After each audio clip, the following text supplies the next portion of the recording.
పొంగనూరు మండలం కృష్ణాపురంలోని టీడీపీ నాయకుడు రామకృష్ణ పెద్దకర్మలో రాష్ట్ర మంత్రి మండిపల్లి రాంప్రసాద్ రెడ్డితో పాటు ఉమ్మడి చిత్తూరు జిల్లాల 5 మంది ఎమ్మెల్యేలు నియోజకవర్గ ఇన్ఛార్జీలు పాల్గొన్నారు. ఈ సందర్భంగా మంత్రి మాట్లాడుతూ తెలుగుదేశం పార్టీ ఇంత బలంగా ఉండడానికి కార్యకర్తలే కారణమని, రామకృష్ణ మృతికి గల కారకులను కఠినంగా శిక్షించేలా చర్యలు తీసుకుంటామని హామీ ఇచ్చారు. రామకృష్ణ కుటుంబానికి టీడీపీ అండగా ఉంటుందని ముఖ్యమంత్రి నారా చంద్రబాబు నాయుడు, మంత్రి లోకేష్ ఆదేశాలతో రామకృష్ణ కుటుంబానికి ఉద్యోగం ఇస్తామని, ఆర్థికంగా ఆదుకుంటామని అన్నారు.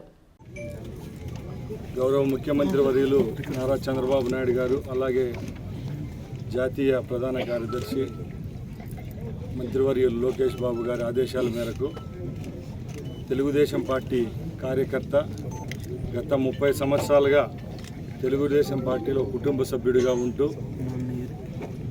రాజకీయాల్లోనే కాకుండా ఈ నియోజకవర్గంలో కార్యకర్తలందరికీ భరోసా ఇచ్చు గత 15వ తారీఖున అసూలు బాసిన రామకృష్ణ గారి పెద్దకర్మకు చిత్తూరు జిల్లా నియోజకవర్గ శాసనసభ్యులు అలాగే ఇన్ఛార్జ్ మంత్రి అయిన నేను రావడం జరిగింది.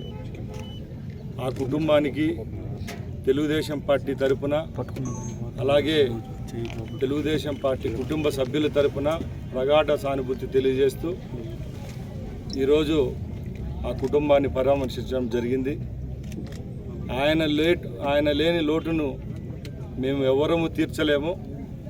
అయినా కూడా తెలుగుదేశం పార్టీకి అనుబంధంగా ఉన్న ఆయన కుమారులైతేనే వాళ్ళ కుటుంబ సభ్యులకు తెలుగుదేశం పార్టీ అలాగే ఇక్కడికి వచ్చిన నాయకులము, మా ముఖ్యమంత్రి గారు అలాగే మా పార్టీ ఎప్పుడూ చేదోడుగా వాదోడుగా ఉంటుంది.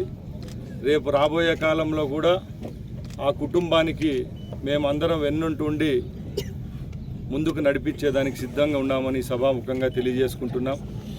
అలాగే గౌరవ ముఖ్యమంత్రి గారు ఒకటే చెప్పారు, తెలుగుదేశం పార్టీ ఈరోజు ఇంత బలంగా ఉందంటే దానికి కార్యకర్తలే పునాదులు. కాబట్టి మా ప్రభుత్వంలో రేపు రాబోయే కాలంలో ఏ విధమైన సమస్యలు లేకుండా కార్యకర్తలకు కాపాడుకునేదానికి నడుం బిగించడం జరిగింది.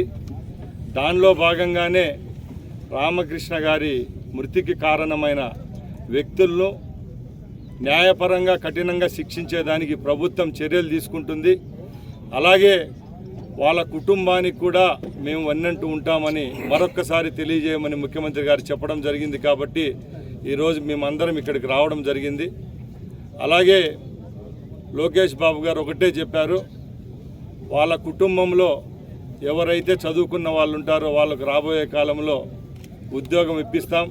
అలాగే ఆర్థికంగా కూడా ఆ కుటుంబాన్ని ఆదుకునేదానికి సిద్ధంగా ఉన్నామని తెలియజేసుకుంటూ మరొక్కసారి మా ప్రగాఢ సానుభూతి తెలియజేసుకుంటూ సెలవు తీసుకుంటున్నాం.